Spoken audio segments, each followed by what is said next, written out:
নোয়াখালীর হাতিয়া উপজেলার চর ঈশ্বর ইউনিয়নের দক্ষিণ রাজের হাওলা গ্রামের বেচা মহাজনের বাড়ি সংলগ্ন জগন্নাথ মন্দির প্রাঙ্গণে মহা ধুমধামে উৎসবমুখর পরিবেশে পালিত হচ্ছে শ্রী শ্রী বাসন্তী দুর্গাপূজা।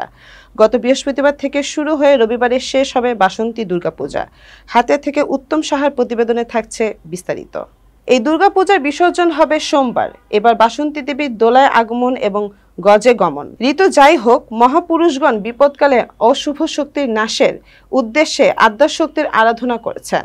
রামায়ণে রামচন্দ্র শরৎকালে অশুভ শক্তি নাশ করার জন্য দেবীর আরাধনা করেছিলেন। পুরাণ অনুযায়ী চন্দ্রবংশীয় রাজা সুরথ বসন্তকালে দেবীর আরাধনা করেন।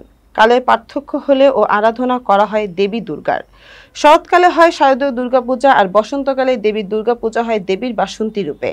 তাই বসন্তকালে দুর্গাপূজা পরিচিতি ও শ্রী শ্রী বাসন্তী পূজা নামে। এ সময় উপস্থিত ছিলেন মন্দির দাতা বেচারাম দাস, পূজা উদযাপন কমিটির সভাপতি বাবুল মজুমদার, সম্পাদক সজল দাস, জয়েল দাস, হরিপ দাস, পূজারী দুলাল চক্রবর্তী, রিক্তা দাস সহ উপস্থিত এলাকার গণ্যমান্য ব্যক্তিবৃন্দ।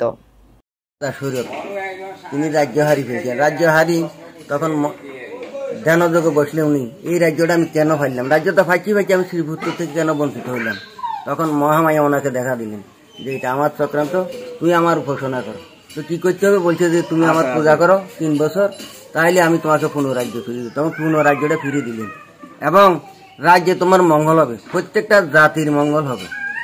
সেই জন্য রাজা সৈরত 3 বছর এই পুজোটা করি। সেই জন্য আমরা এই পুজোটা করি প্রত্যেকটা জাতির মঙ্গলের জন্য, শুধু আমাদের নয়।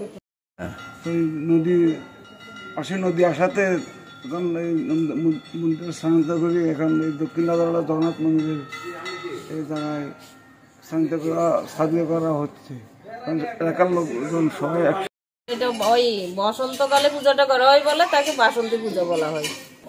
তৃতীয় দিন খুব শান্তিপূর্ণভাবে আমরা পূজাটা উদযাপন করছি এবং ভবিষ্যৎ যেন আমরা এই পূজাটা সুন্দরভাবে উদযাপন করতে পারি।